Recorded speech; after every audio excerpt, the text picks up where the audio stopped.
emergency shelter that the Mon Repos Regional Complex is an emergency shelter. What it is, Mr. Cook is a representative of the Office of Disaster Preparedness, and he is going to discuss disaster preparedness. And we have a representative from the Ministry of Community Development, Culture and Arts, because this building is owned by the Ministry of Community Development and the Arts, and we have the representative of the Mon Repos Community Council, the senior William Simpson, here with us to offer a greeting as well as a presentation. So moving quickly on, I would invite Mr. Keith Cook to present to us. Can you give me a round of applause? Good evening. I'd like to recognize the council. I'm the city council.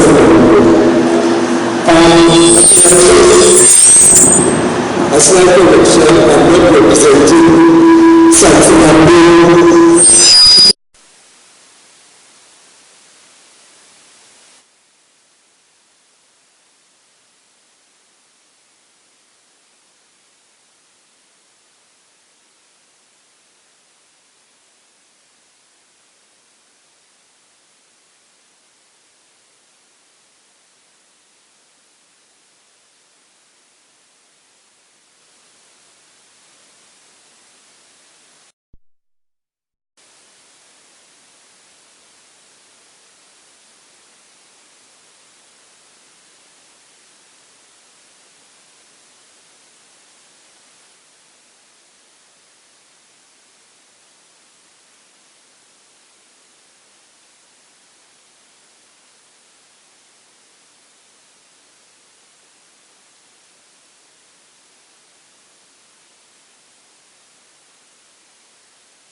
The European season lasts from June, the 1st of June to the 30th of November.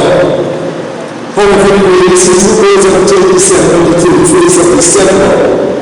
But the early season is from the 1st of January to the 31st of December. It's year-round. And I normally say, instead of 12 months, it is 13 months. Because everyone that suffers with and with pain, it leaves no other to remember the consequences. So my delivery is ready to remind you of what you should do in the event of an earthquake. In Trinidad, we have a long history of earthquakes, a very, very long history of earthquakes. Dating back to 1766, when the then capital St. Joseph was destroyed by a 7.2 earthquake. And since then, and even before, we have been experiencing earthquakes every day. Some are felt, some are not felt by us, but they are recorded by the real seismic unit.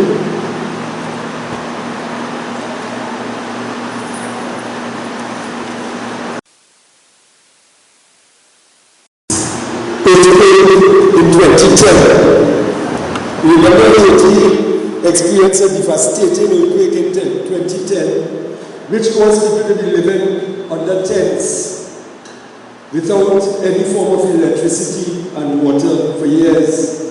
They still have recovered.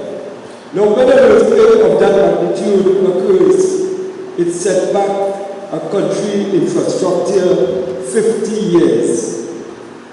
So some people never regain what they possessed at that time.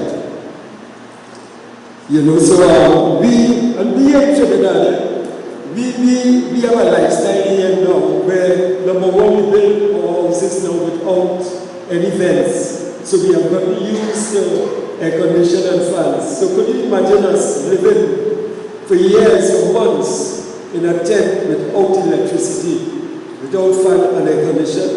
Think about it. Nepal's earthquake in 2015, they suffered a 6.9 that caused a lot of damaged infrastructure. We in Trinidad experienced two last year, August. Fortunately for us, we had no casualties, and we had infrastructure damage to buildings, a couple of schools, and also vehicles. This is Chile. This is Nepal here again, sorry, this is Nepal. And this here is a map of Trinidad. It's a well-designed map. It's pretty, but all those lines that run crisscross are known as fault lines. And there are three main fault lines that scientists both locally and internationally are looking at very closely. One that runs on the foothills of the northern range, just below the dark spot, that is known as the Arima fault line. The one at the bottom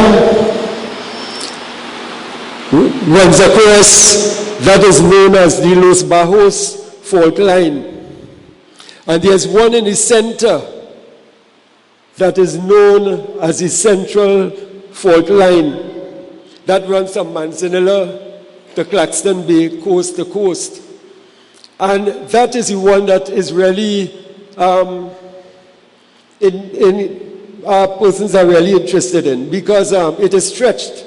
Have you all ever taken a rubber band or elastic and stretch it? That is how that is stretched right now. And with it being stretched, it can rebound at any time, thus giving out an earthquake in the magnitude of 8.0 to 8.5. And it is said, if that should occur, knowingly that it is very close to the surface, there would hardly be a standing dwelling in Trinidad, Tobago, and some of the Caribbean countries. So this is why I said just now to think about us living in a condition without electricity and under tents, with water, without water and electricity, because this is imminent.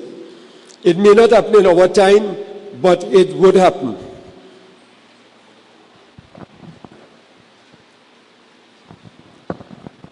This year is another. This is in Chile. This occurred in 2016. And mind you, Chile is one of the better prepared countries in the world when coming to earthquake. They shut down their country every year to do a drill, to have persons ready. They have a very strict building code in effect. We have none. There is a committee here that was formed some years ago to come up with a building code. I don't know where that is at this time. However, I like to speak of Chile because I was there in 2012. And while there, while paying a courtesy call on the mayoress of an inner city known as Antofagasta, we were on the 5th floor and introductions were being made, and there was a heavy shaking. A real heavy shaking. And we as Trinis, we were scared. We in a strange country, one, on the 5th floor of a building, and that sort of rocking.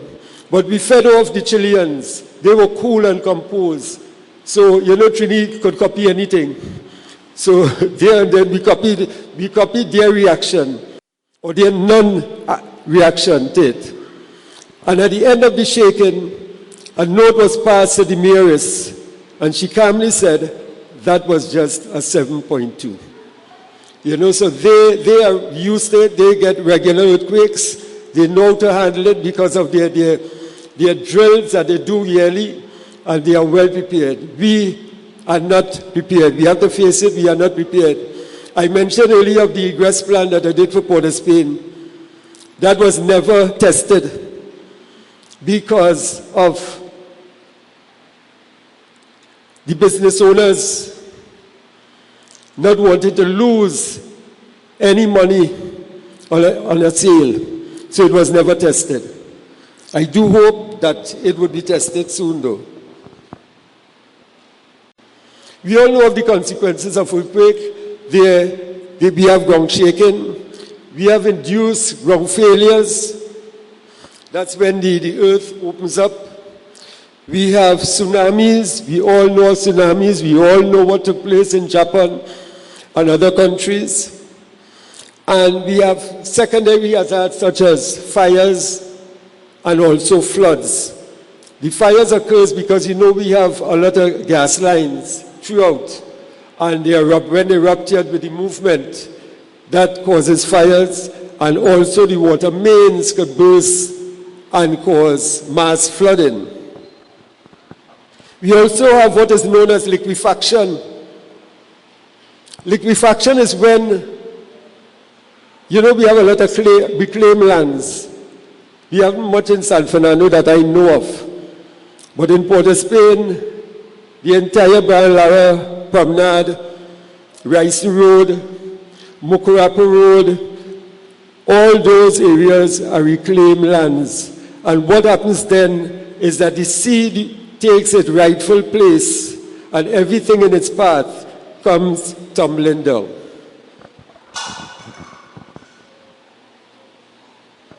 This year, if you can see clearly, you have where the vehicle is submerged, halfway submerged. That is a form of liquefaction.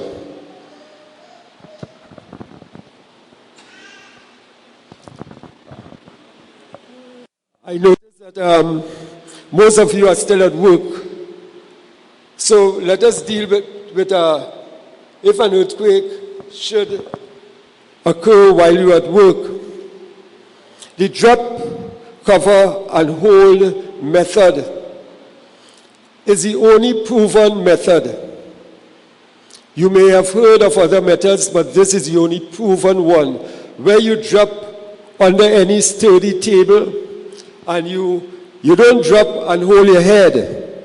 If you drop and hold your head, that table may move and you would be defenseless. You hold the legs of the table, so wherever that table should go, so would you, and you may be protected that way. Move away from windows, glass, and loose moving items, computers, bookshelves, etc. You are only to leave the building if it is deemed unsafe. And that is by the person in charge, if there's a safety officer or the person in charge of that office. If an evacuation order is given, you have to go to the given muster point. One of my concerns here is the muster point sign that, and I spoke of that a few times, that is erected under those electrical wires. That is not a muster point. It cannot be a muster point.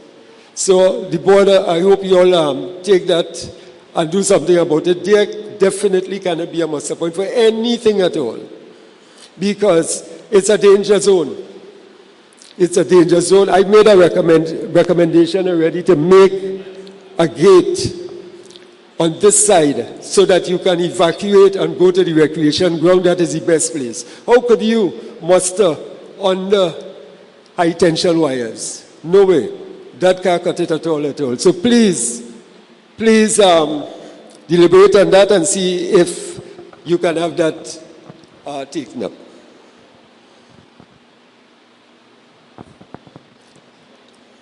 This is Nepal here again. Let's deal with preparation at home for an earthquake. I remember that earthquake last year. I was just about to open my back gate, burglar-proof gate, to go to feed my dogs. And I paranoid with earthquake, really paranoid with earthquake. I was scared of it. And when that shaking started, I just held my hands between the door frame, like that. And I prayed, because I said that was it. Trust me, you know. So you must have an evacuation plan, even for your home. Your home, at work, there must be an evacuation plan. Each member of the family should know if there is danger, where they should go.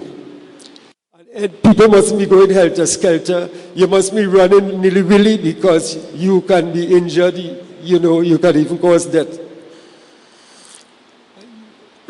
Create a muster point, as I stated, and every member of the family should know of that plan and be practiced.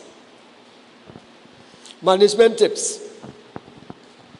You have to fasten shelves securely to walls, place large objects on lower shelves, store breakable items such as bottled food, glass, and chinaware in low closed cabinet and latches. You know, women are in the habit of having pots or pans polished and put on top the cupboard. That it looks good, but it is not safe. Hang heavy items such as pictures and mirrors away from beds, couches, and anywhere people sit. Another bad habit that is again, that we hang pictures above our bed heads. Now you have to remember, years ago bed heads were 18 inches in width. Now if you get a bed head 1 inch in width, it's good. So you have no form of protection if those pictures or images should fall because your face could be battered. Brace heavy overhead lights, fixtures. Another thing we do in our living room and dining room, we have chandeliers. And just below those chandeliers we sit.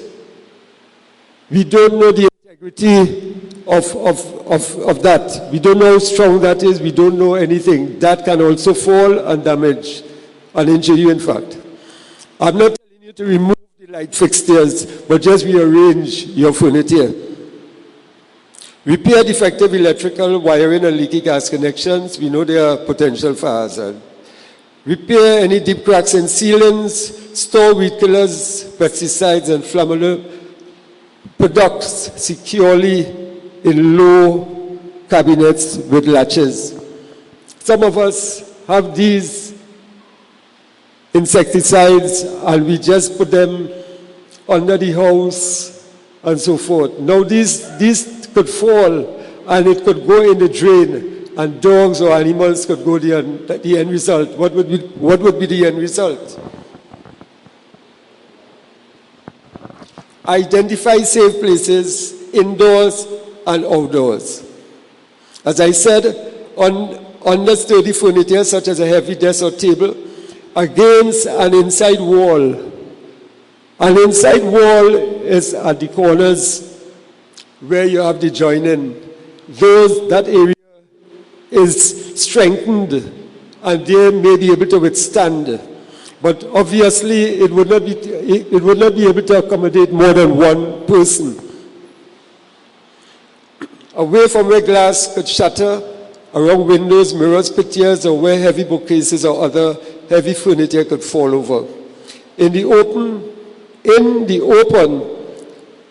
that muster sign is not in the open. In the open, away from buildings, trees, telephone, electrical lines, overpasses, and elevated roadways. Now if you are driving and an earthquake is felt, you are not to stop at any overpass or bridges. You don't know the integrity, you don't know if it would be able to withstand. You have to proceed cautiously and don't stop unless it's absolutely necessary. You also know Christmas is around the corner and a lot of shopping would take place. If you're on the streets, San Fernando, Port of Spain, Chaguanas, wherever you choose to shop, and you are in a store and an earthquake is felt, you are not to run outside into the roadways. Why? Because there could be fallen live electrical wires, and you could get in contact with them and you would know the end result. No need to tell you. Right? So you have to make that assessment. You have to make that assessment and that judgment and come outside. There could also be fallen glass, bricks, and mortar onto the roadway. So you have to make that assessment and move cautiously.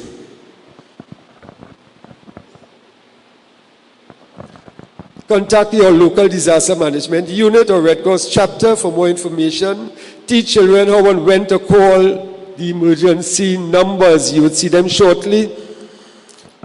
Teach all family members how and when to turn off gas, electricity, and water. Some of us may have electric stoves, and they are nice gadgets on the stove itself. They have the clock, they have what have you, and you may like to have that on. But remember, that carries a 220 current.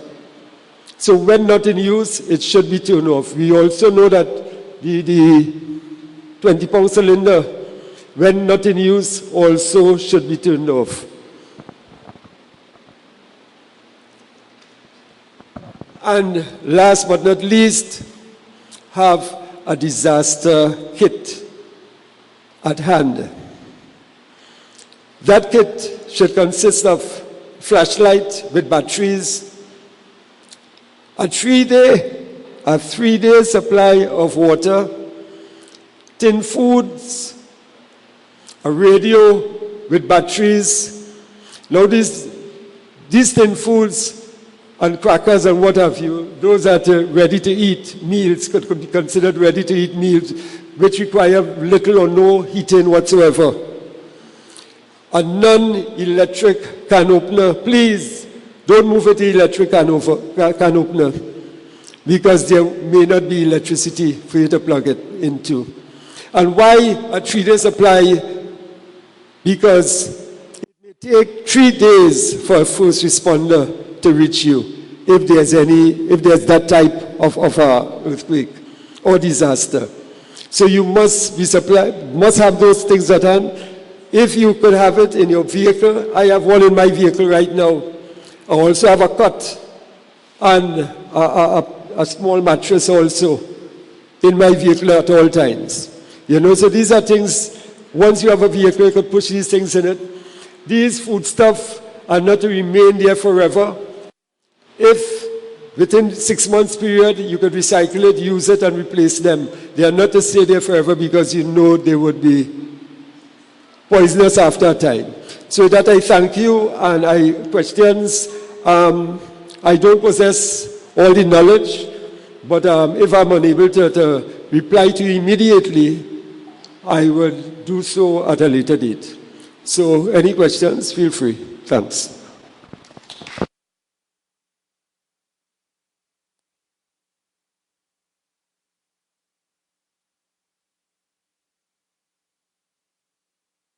The presentation is done and there are no questions. You get the feeling that, boy, you waste your time. You understand? So don't make me feel I waste my time. You can ask a question or two. Thanks. Thank you, Mr. Cook. We will now call Mr. David Ramnarine to do his presentation.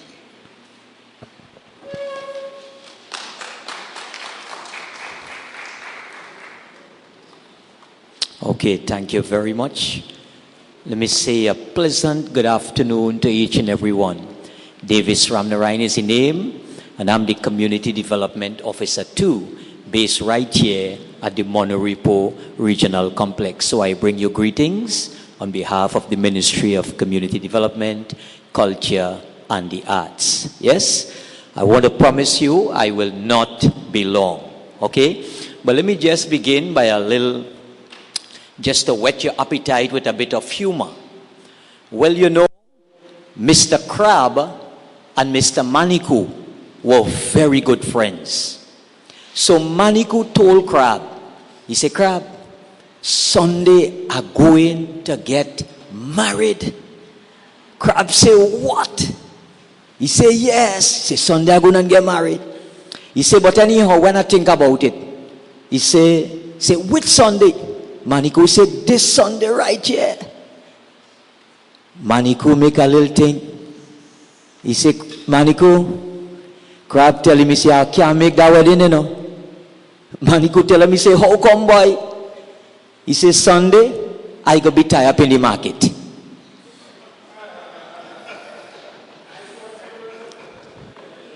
Yeah, so you all right with that? Yes. So, community development. What is community development all about? The ministry's name is Ministry of Community Development, Culture, and the Arts.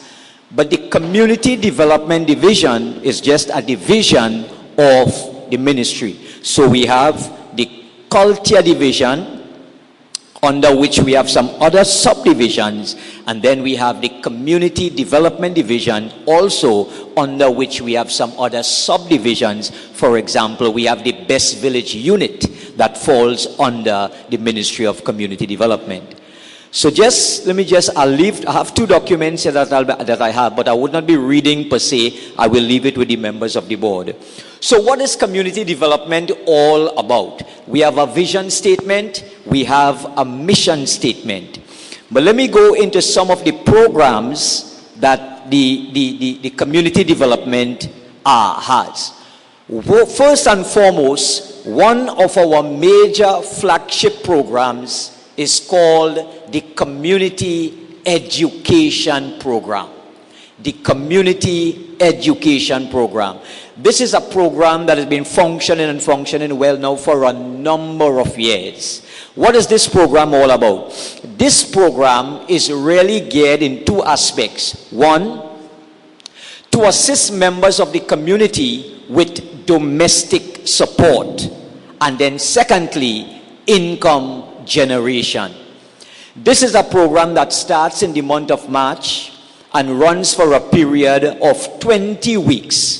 And the sessions are 1 day per week, and the sessions are 3 hours per session. Many of you here, or if not some of you, have probably participated in that program somewhere along the line. This year, 2019, we had an overwhelming support in terms of persons that are registered for the program. Anybody was here to register and so on? Yes. Man, I tell you, the complex here we were filled to capacity. We had, in that space of registration for that week, we had over 1,200 people from Monday to Friday that came to register for the community education program. Yeah, I want to just give you just some idea as regards some of the courses that we teach in this program. So this will give you a little idea. I'll call it out very quickly. Yeah. Electrical installation, automotive repairs, bookbinding, beauty culture, balloon decoration, bread, cake and pastry, cabinet making, catering and hospitality, care of the elderly, carpentry, childcare, Chinese cuisine, computer literacy, cosmetology, curtain and drapery, dressmaking and design, drinks and desserts, electrical wiring, East Indian cuisine, events management, electronics, fabric design, fishnet construction, flower making and arranging, food preservation, food preparation and preservation, furniture upholstery, garment constructions, music, hairdressing, interior decoration, linen and drapery, landscaping and ornamental plants, makeup artistry, masonry, mixology, bartending, preserves, plumbing, PVC furniture construction, small engine repairs, small scale agriculture, tailoring, tiling, African garments, upholstery, vegetarian cuisine, welding and fabrication, and wire bending. All right? That will give you a bit of idea in terms of some of the courses that we offer. These courses are open to all members of the public, irregardless of age and whatever else, and there is absolutely no charge to these programs. It's a certificate program. Persons having completed the program will receive a certificate. In some of the courses, we also have advanced courses. One of the prerequisites is that you must do the basic program in order to qualify for the advanced program. All right? So normally, what is happening after the carnival, the ministry will advertise these courses on the daily newspaper, and simply once it's advertised, people can come to the various centers and register. There's a registration form, and people register as regards which course they would like to do. All right? So briefly, in a nutshell, that is what the community education program is all about. Also, under the community education program, we also have what is called the Community Awareness and Sensitization Program. Very simply also, what this program is about, it's simply about disseminating information, sensitizing the public as regards community issues. So take, for example, if we feel in the Mon Repos Navet area, there is a spate of suicide, yeah? Or there is an epidemic breakout for whatever reason. So this is an issue that is affecting the community. What community development will do, we will organize, whether it's a lecture, a workshop, whatever it is, and we will get the qualified personnel that is qualified in the particular area, whether it's suicide or the epidemic or whatever it is, and this person will come in. We will do broadcasts and invite people of the community probably to come here at the center, and these qualified people will give the lectures and the workshops and so on as regards sensitizing the community as regards these issues. So really it's bringing up-to-date information from persons who are qualified in the relevant aspects or the relevant issues that are currently affecting the community at that particular point in time. Okay? In addition to that, we also have another program called the Leadership and Management Program. Now, what this program is all about is teaching leaders, and in turn the leaders can also teach whatever group and so on they represent. They can filter down the information, so it's a sort of each one teach one. So these leadership management programs, we also have these programs where we invite leaders, whether it's the president or the secretaries from the different organizations, village councils, women's group, faith-based organization, and all the community-based organizations. We invite them, we choose a venue, we have different topics that we deal with. For instance, conflict management. How many of you know that in any and every organization there is always conflict? Yes? There is always conflict, even in the marriage and in the home and in the family. You know, there is, but you got to know how to manage it. That's the key important thing. Yeah, it's similar. It's very similar concerning finances. Somebody might be working for $10. Somebody might be working for $1,000. But the difference is how you manage the money. Yes, so there's conflicts. It's inevitable. It's going to pop up from time to time. As a community development officer out in the field doing elections and so on, and speaking to groups and so on, in almost every group there is conflict, and we have to know how to deal with it. If we allow conflict to escalate, it could, for want of a better term, mash up the group. And I'm speaking from experience, so we have to know how to manage it. So these are one of the areas: conflict management, proper record keeping, and the list can go on and on. So these are areas that we would provide leadership training and leadership management with the view, with the aim in train that, you know, the information received will be filtered down to the other members of the group. So we touched on the community education, the community awareness and sensitization. We touched on the leadership management program. And then, in addition to that, we also have the community center program, community centers. That is a responsibility of the Community Development Division.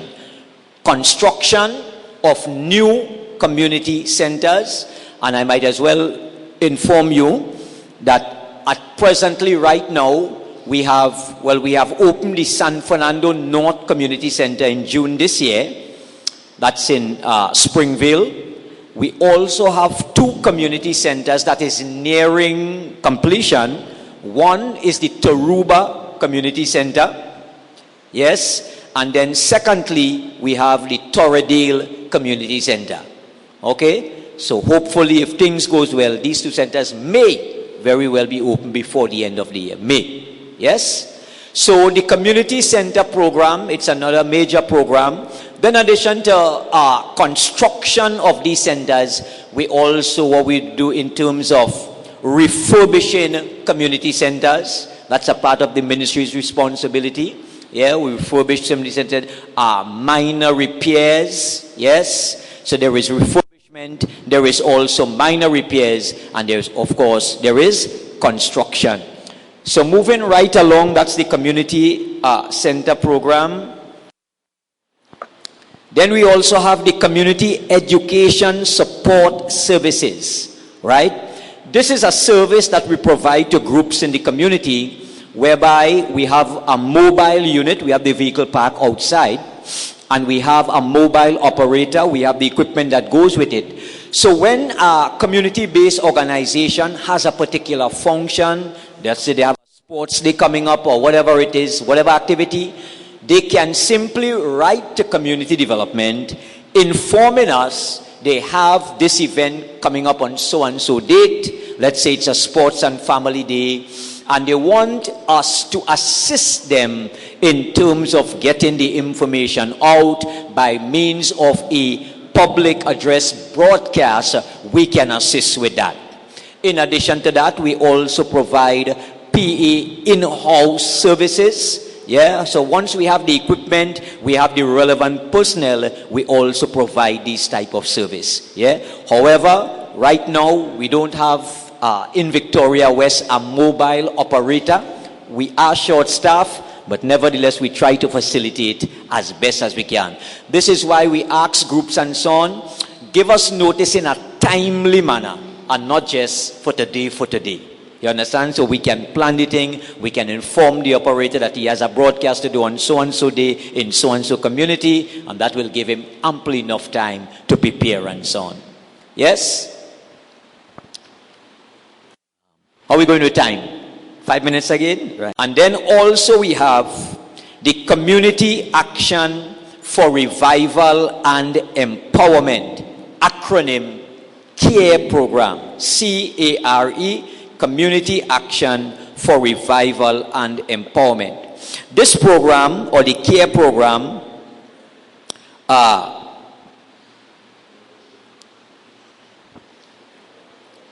it is a finance-oriented facility supporting projects that reflect an investment in the potential of its beneficiaries. That is, we're talking about groups or communities. Yes, there are mainly 5 types of projects under the CARE program, and just name them out: employment generation, personal development, recreation and sports, cultural programs, and development programs. I just want to interject here that what is happening, the ministry has now gone the way in terms of the CARE program. There is a prescribed application form that the group needs to fill out in terms of applying for the CARE funding, Community Action for Revival and Empowerment. There's an application form that the group would need to fill out. Now, grant funding is a subject by itself, and that would take quite some time in terms of going into all details and so on, but probably some other time. Yes? But the application forms, they are online. You can access it from the ministry's website. You can print the form. It gives all the details as to all the prerequisites that is required. And once you follow the protocol, these applications are handed into community development, we vet them, we make a recommendation, and then we submit them to our head office in Port of Spain, where the director and the care committee will take a final decision and contact the groups whether the grant was accepted, or whether it was rejected, or whether it was deferred for whatever additional information. Yeah? Okay, so before I continue, let me just leave it open for 2 minutes. Am I clear so far? Any questions? Yeah? Right. So we touch a bit of the community education program, community awareness and sensitization, the leadership program, the community center program. We touch on the care program. So let me just give you a breakdown now, and I'll close with this in terms of community development. We have 8 administrative districts throughout the country, that is Trinidad. So we have here in Victoria West District, that's we are here at the Mon Repos Regional Complex.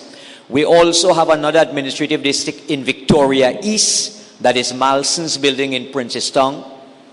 If you go further up east, we have an office, administrative district in Nariva Mayaro, that's in Rio Claro. Yes. Then we go Sandy Grande, that's another administrative district. Coming around Tanapuna Administrative Complex, another administrative district. Into Port of Spain, that's on Frederick Street, another administrative district. Come down to Central, Warrenville Regional Complex, that's another administrative district. And then we go to Deep South, St. Patrick East Siparia, that's in the Siparia Administrative Complex. And then we go further down, that's in the Point area, in Point 14, in the town, Gova Road. We have Agard Street, we also have the St. Patrick West Administrative District. Our head office is situated on Frederick Street, that's Jobco Building on Frederick Street, that's where our head office is situated, and that's where the directorate office is. So all the offices, the 8 administrative districts, we filter into the head office where our instructions come from. Just to give you a breakdown in terms of the staffing, at each administrative district we have a supervisor, we have a community development officer too, and then we have the community development district officers, and these are what we could consider the field officers. Okay, so in a nutshell, that's how the staffing is scheduled. Okay, so I hope that just a brief overview of what community development is all about in terms of the structure and what we have to offer, and I trust that it has whetted the appetite a bit. Yeah, so thank you very much, and Godspeed to each and everyone. Very much, Mr. Ramnarine. We would now have Ms. Celia Simpson give us her presentation. You could sit. You could sit, of course. I'd like to stand up. Good evening, ladies and gentlemen, boys and girls. As you hear, the officer said, I am Celia William Simpson, the welfare officer of the Mon Repos Navet Community Council. What I am going to let you know this evening has been compiled by Miss Janet Charles, one of our leading, or one of the most aged members of the council. From the time she has joined until now, she has been a member of the Mon Repos Navet Community Council. The Mon Repos Navet Community Council was formed in the year 1949 with the following persons intact: Mr. Vernon Joseph, Mr. Bury Clifford, Ms. Vimina Belfort, Mr. Endeavor, Mr. Bailey, Mr. Clifford Mapp, Ms. Eudora Webb, Mr. Felix Nessel, Mr. Archie, and several other community workers in the area. Meetings were held at various members' homes, as there was not a permanent venue to keep meetings. After the construction of the new San Fernando General Hospital, Mr. Joseph obtained one of the wards of the hospital, which was transformed into the center by the community, with some materials from the train lines which were made into the posts at the time. There were only 2 functioning groups actively carrying on work in the Mon Repos Navet area. That's the Mon Repos Navet Women's Institute and Searchers Sports and Cultural Club. Pistons was formed after, and we also had the patrons such as Mr. Bury Clifford, who was the last recorded patron of the Mon Repos Navet area. These 2 groups were affiliated to the council for many, many years. The center was formally opened in 1956, and our council was one of the first councils formed and joined the Association of Village and Community Councils. The council grew from strength to strength and became affiliated with other groups, other persons in the area. At this time, Ms. Waltrus opened the first infant school and carried on for a number of years. After her retirement, the council took over the school, and it was run by a board headed by Mr. Ethelbert Birmingham and various residents who had the interest of the children at heart. And at least 2 teachers from the community was asked to take part and to continue with the teaching of the school. The government took over the school and hired 2 teachers, one Mrs. Marva Nelson Mohon, and another was myself, Miss Celia Williams Simpson, over the years. And I stayed on there since 1986 until my retirement.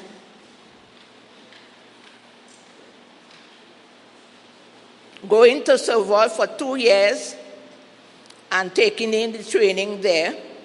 I graduated after a period of 2 years, and the salaries were paid through the Association of Village and Community Councils.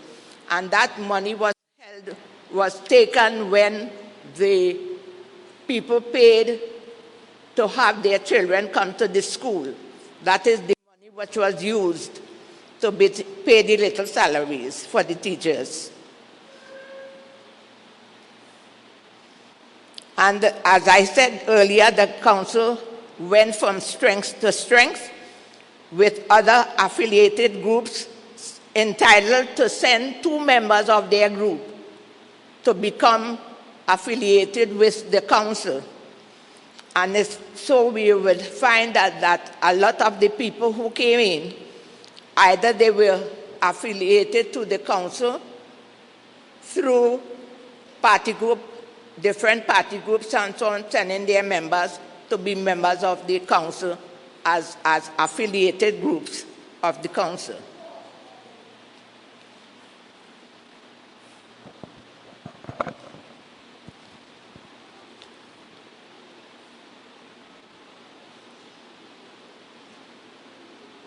Yes.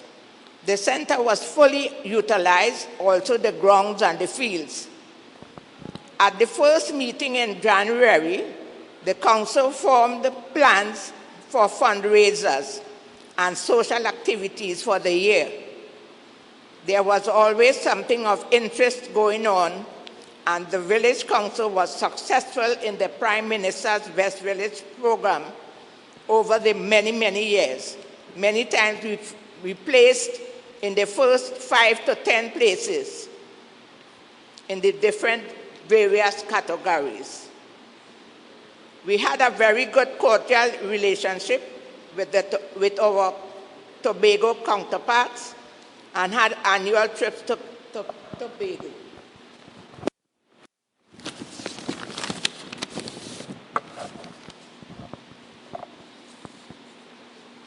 We also invited them to come and we entertained them on several occasions. Some of our members lost interest and it was discontinued by the council. However, Ms. Charles and Ms. Simpson took over and organized the annual event for several years, and we are hoping that can be rekindled. Owing to the deterioration of the building, our senior citizens luncheon was duly accommodated at the Lions Civic Center on McGilvery Street. We were granted free use of their facilities, for which we were very grateful until we got our own beautiful new complex. Meetings were held at the home of Miss Marcia Allet for many years. We also had fundraisers being held there, birthday parties, Christmas dinners, until we got our complex, which has been run by the very competent and talented Mrs. Merlin Hinkson. Not very much is being done now because due to dwindling membership and lack of interest.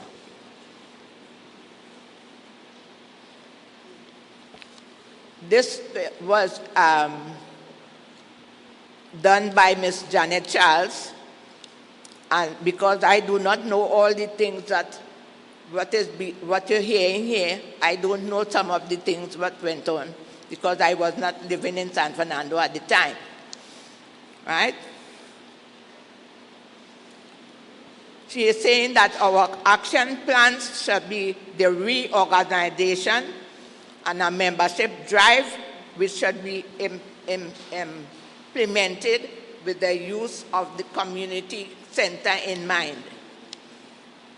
The process of compiling a more detailed and comprehensive information in the form of a brochure will come at a later date. So says Ms. Janet Charles, who was the first woman president of the council many, many years ago. She joined the council in 1965, and she became the first woman president in 1997. And I was the second vice woman's president of the council over the years. And we had persons like Mr. Lloyd Boxill, Mrs. Francilia Boxill, Mrs. May Nelson, and Mr. Winston Phillip. You heard that he is a member of the board right now. These are persons who came to join the council after being in other groups and came to be affiliated to the council over the years. And so, ladies and gentlemen, we have the Mon Repos Navet Community Council now in operation here in the complex over the years, and I am very, very pleased to be a part of the council. I came down here after I lived in Piparo, Williamsville. Some of you might know the place of Williamsville, Piparo. And after that time, growing with my grandmother in Piparo, I came down by my mother, who was living on the Santos Street in Mon Repos. And so I came and got involved in the community council through Miss Janet Charles. She invited me to come to this meeting. And I came, I joined, and I am still here, thank God. And I trust that as we go on and as we go from strength to strength, beautiful things will still happen here at the Mon Repos Navet Community Council. As we go on and continue to build, we will continue to build, and now we have a beautiful working board that we will be able to assist us in continuing to build in the Mon Repos Navet area. Thank you very much, ladies and gentlemen. Thank you very much. Thank you, Mrs. Simpson. Now I'm going to call on the chairman.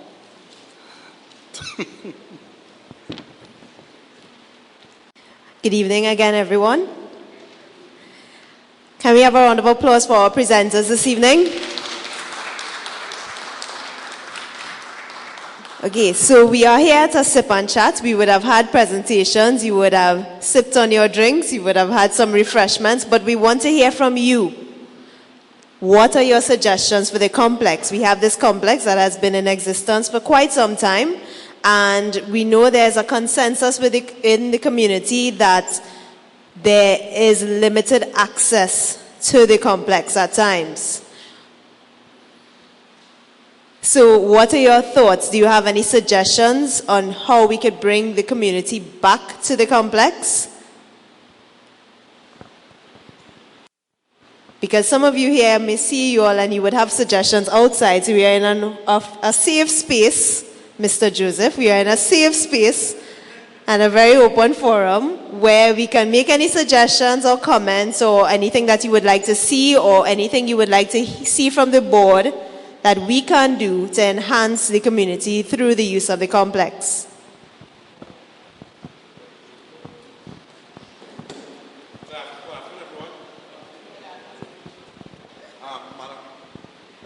Madam Chair, Madam President,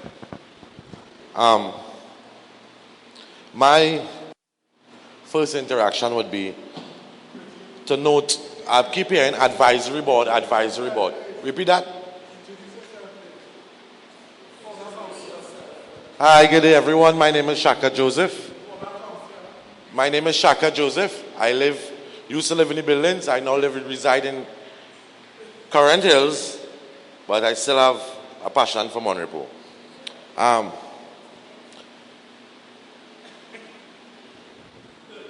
Yes, Madam Chairperson, I keep hearing advisory board, and I'm wondering if the board has any real decision-making authority over the community center. Oh, sorry, the regional complex. The reason why I'm asking that is because in the past, over the years, since the regional complex has been reopened, I've been hearing and I have witnessed and noticed, and everybody knows, if you want to use the center, you have to talk to the manager. And now that I'm here in advisory board, I am wondering now if the advisory board is just there as advisors, or if they can make decisions on the governing of the community council, the regional complex. Forgive me. The reason why I'm asking this is because I was born and bred in Mon Repos, grew up in Mon Repos, literally neighbor string, bury in Mon Repos. And we know growing up, the old community center was a little concrete thing with a little mat thing behind it, where all the little children used to run about and play, don't know the dangers of it, with the big drain right behind. When we get a new complex, everybody was happy. We heard about a terrace on the top for tea parties, and we heard about the state-of-the-art setup of the building and the infrastructure and all of these things. And when it was opened, the very next day, it became closed. When the new community regional complex was opened, the very next day, it became closed to the members of the community. Because we hear now all you know is a regional complex we have now. We have to do things different. It's not the same old way again. And that's how it started off. It's not the same old way. And the new way now was just a regional complex in Mon Repos. It was no longer Mon Repos Community Center or Mon Repos Regional Complex. It was a regional complex in Mon Repos. And I must say, it has developed over the years, because when it did not open, it had no air condition. It has air condition now. The building has maintained its aesthetics, and the manager has done an excellent job with the maintaining of the facilities. But there is no community here again. And as you said, people saying that it's becoming less accessible. And this is a very good first step. But if we're making suggestions here that could only be used as advice to a deaf ear, then it makes no sense. I am praying that when this is done, this session here is over, all the suggestions that come forward is used for the development of Mon Repos. Because I grew up with my cousins and my bigger cousins telling about how they went, they used to have little party in the center, and how searchers used to have some of the best sports things, and Daddy-O sports down by the scheme, and these kind of things. And now, slowly but surely, everything just disintegrated. Everything is just withering away, but the community center is looking nice. Almost every weekend, it have a function or another function or something. You're always hearing something happening in the center, but nothing from Mon Repos. It's everybody outside. Then people will call me, being in my former capacity, Shaka, how do you get to use the center? I want to have a little birthday party for my 90-year-old grandmother. And when they come to rent the center, or they come to find out about the center, for a simple thing like a birthday party for an 85-year-old or a 90-year-old person, you would hear, Shaka is $3,500 I want to rent me there for, for a birthday party, where we are making no money. And then they would go Coquet or Pleasantville, where the community centers are. So my first thing is that I would like for us to start to be reasonable with the residents of Mon Repos, to use our community, to use the regional complex to do community stuff. Myself and Miss Carla came here today because we have recently formed a community-based organization that is really functioning out of the buildings, because we realize a lot of people and a lot of activities that are happening that is geared towards our young people that is not of the right nature. So we decided to come together and start to do things. And of course, with the help of our Member of Parliament, this group has been flourishing. We've been serving just over a year, and we have had excellent community turnout, especially from the buildings and all the events that we are doing. And we do have a place to call home. I spoke to you about this, and we would love to be able to use here or our regional complex as the official address of our group. Now, granted, we may not come here to have meetings, but we don't know how to officially approach you all. And if we do, if it would be accepted. After speaking with you about 3 weeks ago, we realized, but we haven't had a meeting since then because we were planning our Independence Day Gala, which was nice, but things like that, groups like that needs to know that they can come to you all, can come here and be accepted, be willingly accepted.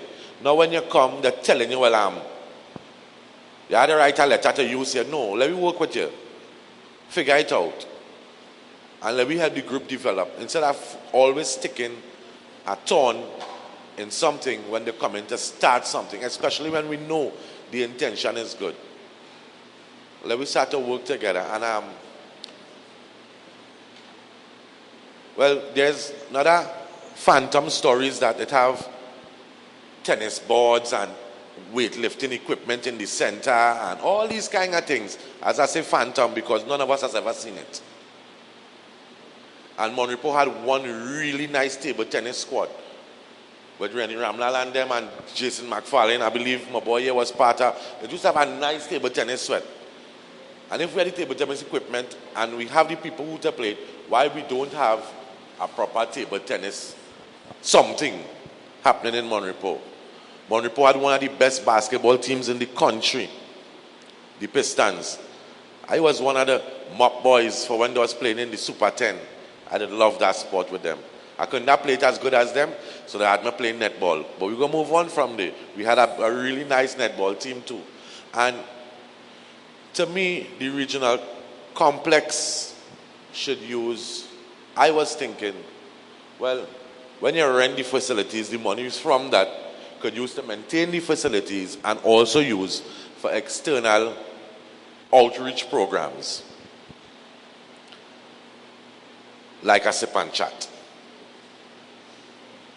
And talking to someone, and I heard that you all had also come out of pocket to host this event.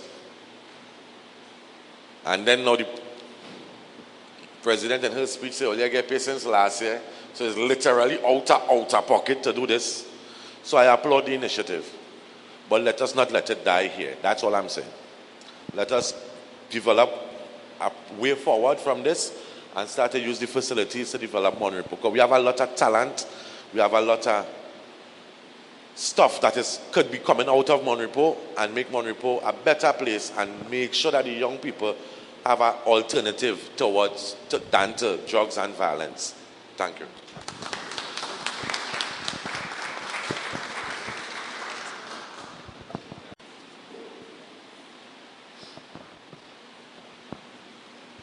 Hi, good afternoon, everyone. Thanks for the invitation. Thanks for the chairman who invited me. It's good to see the members of the board, former Councillor Shaka Joseph, Councillor in waiting Nigel Cotier. I want to say that I'm kind of familiar with this because I'm from Vista Bella. We have a regional corporation there too. They say advisory board, but I believe it's basically the same thing. It's a board, just a different name. One of the things I will suggest that you all could do is that if you all have a sort of an outreach program, you know the saying that if the mountain don't come to you, what do? You go to the mountain. I think you all could do a sort of an outreach program where you could communicate with the community in terms of giving them information, put it in a box to let them know that the center is there for them, the complex, and that could be a start. I feel there's a way to go. There's a good complex here. I mean, as good as all the other complex in the area.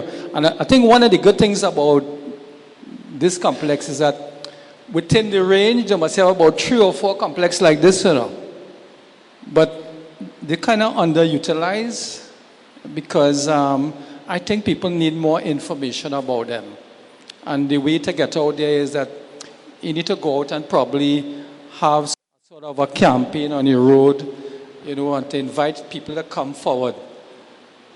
I can't see no other way for it to happen because this community has about, 1,600 people? Well, they need to have a lot more people here. But this is a good start. It's encouraging. You all have, I see you all have good members here. You all have the best chair, I would say. So I am suggesting that we should do something like that. Thank you very much. Thank you, Councillor Montano. Who would like to make a contribution?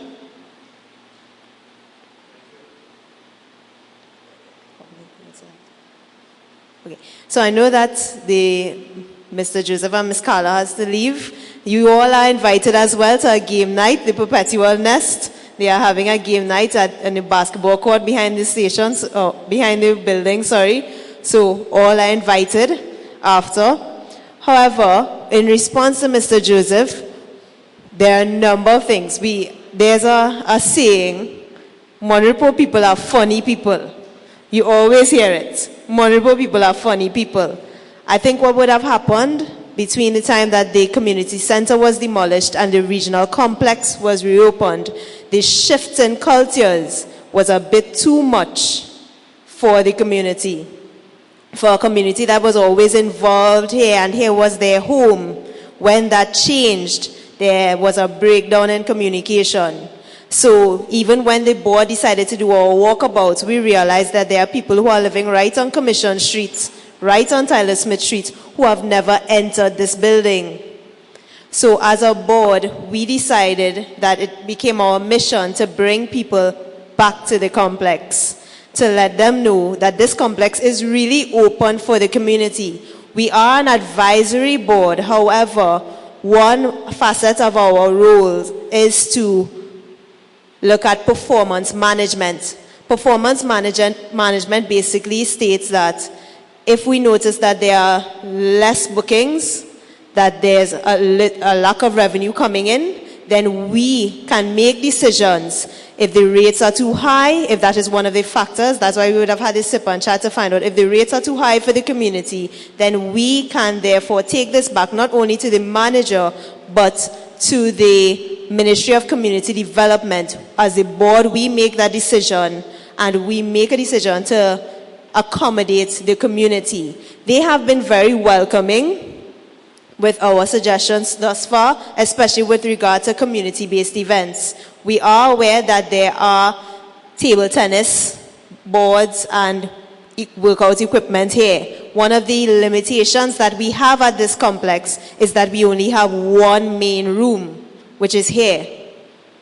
Most of the other, like Pleasantville Community Center, they would have a main hall, but they would also have 2 classrooms at the back, and they have the large car park facility. The Ministry of Education utilizes the only real room that we have apart from here for the CCE Center, which brings no revenue to the complex as well. And we have noticed that that is one challenge that we are trying to work around. We have an open space outside. On Republic Day, Mr. Joseph, we would have invited you. We would have had a game day here. One of the items that we wanted to bring out were the table tennis tables. However, because of a limited number and limited time, we were not able to. However, we have decided that we would have another day carded to bring those table tennis tables out. We would have got new nets, etc., and let people come in and display their skills. We are all aware of the immense talent that Mon Repos has. We have our heroes board out there, and we still have not identified all of the heroes in Mon Repos. We have a lot of talented young people as well in our community. We are aware that the rates are a bit high, especially for within the community, but we have also noted that we can have some flexibility with the rates for rental. Also, the Ministry of Community Development are always welcome and open to when you have events that are community outreach events. Rental of this space is a lot lower once it is community outreach events. So if it is a private event like our birthday party, you're not going to invite all of Mon Repos. So that is not a community outreach event. But say you, Perpetualness, came together and said, you know what, I want to have a health fair. Trust me, that is not going to be $3,000. So once we decide, we have so many talents here, we can take it and say, hey, let us have some more events. I applaud all of the different community groups that have come together. We have a youth group that meets here. Do you all pay a fee? It's free of charge because it's community outreach. So we are trying to foster that sense of community outreach. This is just the beginning for the board. We want to have more, and I agree with Councillor Montano. Mon Repos people are funny people, so to even get them here today would have been a challenge, but it is a start and we wanted to do it. And eventually we would want to go out there and tell people that you can come back to the complex, notwithstanding our challenges with rooms, but you can come back to the complex. Thank you. Any other comments?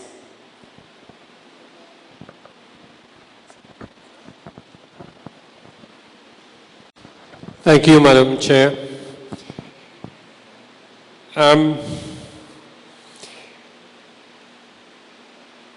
Being a former resident of Mon Repos and hearing the presentations made this afternoon and the comments so far, I would like to make one recommendation, which is something that was attempted but the support wasn't there, and maybe this is a good time to go back out with the event.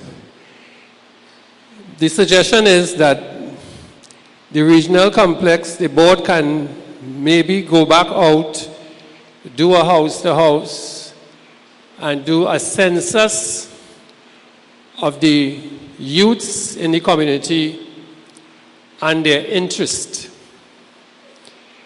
Once that is done, then you will have a fair idea of how many footballers, how many people are interested in football, how many people are interested in the tennis, how many people are interested in darts.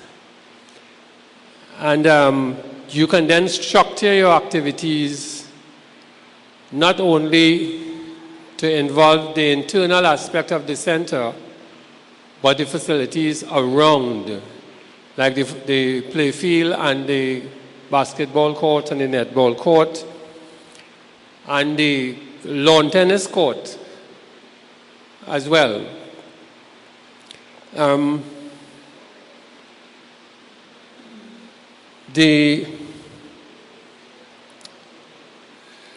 One of the concerns I have internally is that the area that is earmarked for the meeting room is not very accommodating. The area is very hot, and it's very uncomfortable when you have to have meetings in that area. I functioned here at one time, and we tended to use the front of the building to hold meetings, which is a little cooler, but the lighting is not accommodating. So that's another area that we can probably pay attention to. But I feel strongly about the census, and I feel that the board can embark on that project, which will provide the outreach to the community and also give you worthwhile information so that you can have running activities, continuous activities centered around the facility, and which will, in the long run, work out for the best interest of the community at large. I observed, I was present for Mon Repos RC School's Sport Day last year, and I can tell you, I saw some athletic youths, very athletic youths. I think we have some future sprinters in there if we can harness them and get the right training for them in the community. Searchers, during the time I functioned in Mon Repos, Searchers had an annual athletics day. They had an annual football tournament. And of course, they had their annual Christmas function. And these are things that I believe is missing from the community. The community is missing these things, and every effort can be made or should be made to reinstate these activities. I will stick my head out and say when you're ready to do the outreach, once I am available, I will offer my assistance as well. Thank you.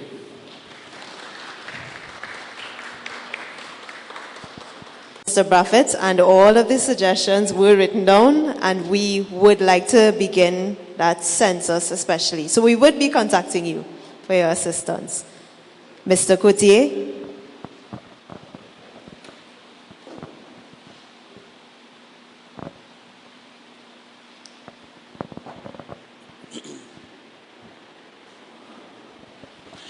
Pleasant evening, anyone, each and everyone. First and foremost, I want to say a special good afternoon to Mr. Philip Montano, or Councillor Montano, past Councillor Shaka Joseph, and Mr. Clive Braffett, the President of the Village Council, Mr. Ronnie Redhill, the Advisory Board of Mon Repos Regional Complex, the media, all invited guests, members of the community. Good evening to each and everyone. First and foremost, Mr. Braffett, we want to get involved, we'll have to do it after election. Anyhow, my name is Nigel Coutier, the prospective candidate for the upcoming local election for Mon Repos Navet, representing the People's National Movement. I'm also the area manager for Mon Repos. I'm also a member of the village council. I'm also the president of the Mon Repos Empowerment Youth Group, which we operates right at the regional complex every Thursday from 5 to 7 p.m. Right? Yes, being involved in Mon Repos, I myself have heard a lot of comments with regards to the costs to obtain or the use of the regional complex. Also, the residents not being able to utilize or to use the complex. I've heard that myself. I have never had that major issue, or even my youth group, because we have been operating here over a year now, and we basically use this facility almost every single Thursday. And not only that, we have a lot of functions. We utilize here for many functions. We have, like last Christmas, we had a youth dinner for the youths of Mon Repos. We also, like even up to now, we are being taught how to cook and different training. Next Thursday, we have persons representative from Habitat who are going to be here to lecture to us and to advise us on certain things as well. So we have a number of activities planned with the youth group, which will be taking place right here in the next coming weeks and coming months. So the youth group is growing. We also try to empower the youths, try to guide them. A lot of young ladies, they are young men, and like everything else, some will start off and some will drop out. But even though one or two may drop off, we continue to grow from strength to strength, and we continue to get involved in the community and continue to work with persons in the community and support whichever group or other group that operate in the community. We will work with them because we are about Mon Repos. And once we're working for Mon Repos, we have to work together as one team. There's a lot of facilities within Mon Repos that have been underutilized. We know there's a play field, all of that. But sometimes in life, we have to make a collective effort to want to get things done. Nothing in life comes easy. There are always challenges in life. But even though there are challenges, we must never give up. We must never throw a hand in the air and say, listen, we cannot take it anymore. We're not going to do anything. We have to find creative ways. We have to find innovative ways. How can we go around these hurdles to ensure we accomplish what we set out to do? If one door closed, we have to find ways to open another door, because doors are going to be closed all the time. That doesn't mean we should give up. That doesn't mean we should leave the youths at the side. That doesn't mean we should stop knocking at the manager of the regional complex. That doesn't mean the price too high, we must just stop right there. We must keep going. We must liaise. We must communicate, write letters, get involved. There are different avenues to ensure that we get things done, but we must utilize those avenues because we are all creative, you know. We are all creative sometimes in doing the wrong things. So we have to be just as creative in doing the right things. There's rules, there's regulations. We have to follow it. That is just how things are sometimes. But at the end of the day, we have to work together and make sure things work in the interest of the community. Communicate. We have a manager. We have a village council as well, which is very active. Right? They do what they have to do. They have their senior citizen luncheon coming up soon. We also have the advisory board, as Mr. Joseph mentioned before. So that shouldn't be, we get blank or we find it too high, we should leave it there. I myself came to use this facility once. It was too high. But guess what? After back and forth, I was able to use it for a reduced price that I was comfortable with and the manager was comfortable with, because I didn't stop there. I will never take no for an answer. Don't ever tell me that I cannot accomplish that or we cannot do that. There's always a way to get it done, and that meaning there's always the right way. We just have to think sometimes, take 2 steps back and take 5 steps forward. But once we continue to work together as a community to ensure that the community can access these facilities, we can get it done. Right? So my words, before I go, I want to say, let's continue to build Mon Repos. Let's continue to work together. Let's continue to bring the youths together. Let's continue to guide them, because at the end of the day, there are persons losing their life every day. So we have to do our part. Parents, you have to do your part as well. We need to be more responsible. We need to be parents to our children. We need to show them love, show them that respect. It goes both ways, we know that. But we need to do what we have to do to ensure our children is being brought up the right way, and work with the elders in the community. They know what they are about, trust me. That said and done, thank you. Have a pleasant night.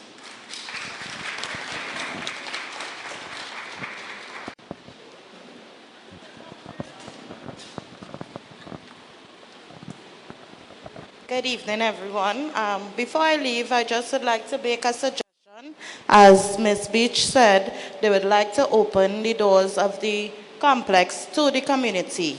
A suggestion in doing so is Best Village, where you get the people, as we used to say a long time, up the hill and down the hill. You invite the community to come out and let's get involved in Best Village. As you said, Mon Repos has a lot of talent, and let's get this. It could be for both youths and adults. And as the president of the Perpetualness, I look forward to doing this with you all. Thank you.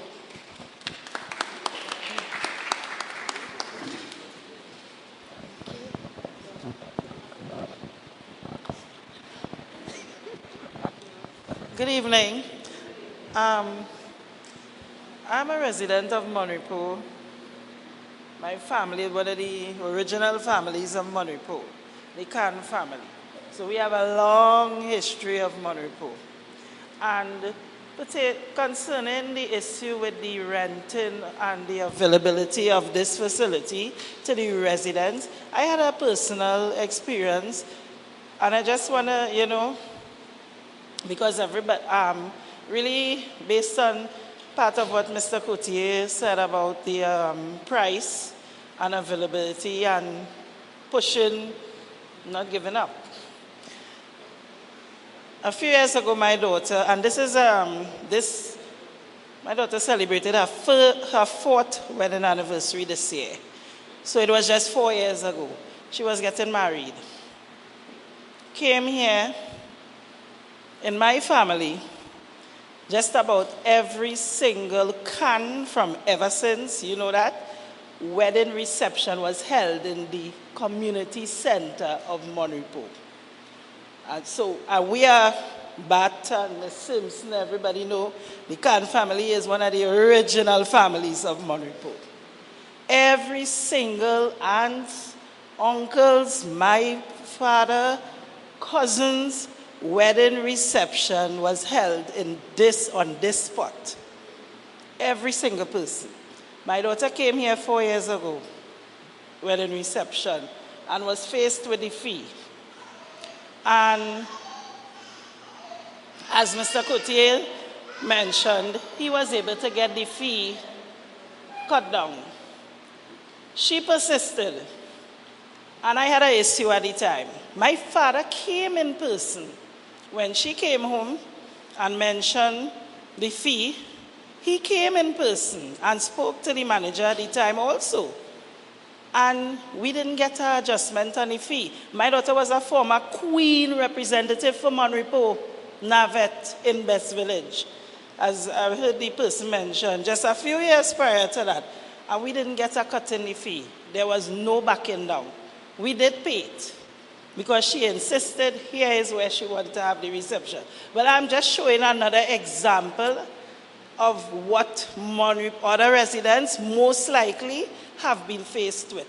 My issue at the time was we are dealing with actual residents of Mon Repos. And this is a facility that allegedly was supposed to be available for the Mon Repos residents. Why is it that the actual residents of Mon Repos, I'm not speaking about the people who come in to rent it, why is it that a special fee was never even entertained? Because at the time, my only issue was we should have get a discount. So I'm just, as an example of what I am sure we were not the only people that encountered that situation. Because I was in the Mon Repos for how much years, came back. And at the time, I was disappointed in that treatment. So just a little example. Not everybody is fortunate when they approach and dealing with whoever is the decision maker to get an accommodation. But I would like to know why it was never suggested that the actual residents of Mon Repos be given a discount, because that's all you really need to know. I mean, I don't find it's everybody, but the actual residents. Seeing as how it is alleged, it is open for the residents youth too. I'm not saying give it free, but an actual discount.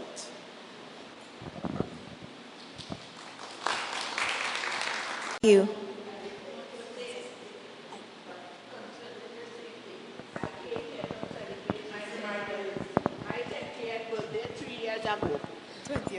My 70th birthday, to have it here in the center. And I couldn't have it here because I couldn't afford the money. I went cocaine.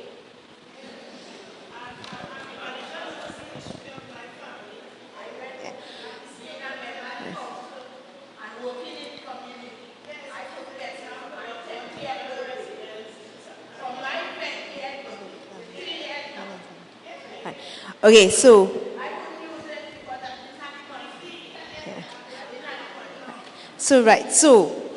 this is the situation with regard to Mon Repos and the complex being governed by the Ministry of Community Development. There's always a difference between the complexes that are governed by the Ministry of Community Development and the ones that are governed by the village councils. So Pleasantville as well is no longer under the village council. They are now under Ministry of Community Development. There is a discounted rate for residents. Right? The actual rate of rental is $2,000 higher than the discounted rate for residents. And this is based on the market value of all of the regional complexes throughout Trinidad. However, Mon Repos is in a different situation, and the board would have recognized it, and I think now the manager, because of the constant complaints, would have recognized we are in a different situation because of the socio-economic situation of Mon Repos. The market value then, so to say, or the market price then, is still a bit too high for residents, as they would have noted. So that is where the advisory board has come in, where the advisory board, based on the suggestions from the community, would have to go back to the ministry and state, okay, even though there is a price disparity between the price for non-residents and the price for residents, the residents still believe that it is a bit too high. And this is where the board comes in. So we have noted this. We do know, I'm sure there are members of the board who would have their own personal experiences, but it is not as though it is falling on deaf ears. And I know that sometimes you, a community center, you always feel as though it is your own, and the regional complex, we want people to feel that it is their own as well. So you may feel a bit offended when you come and you feel as though there's no access to it. So that is what we are working on now. Any other suggestions?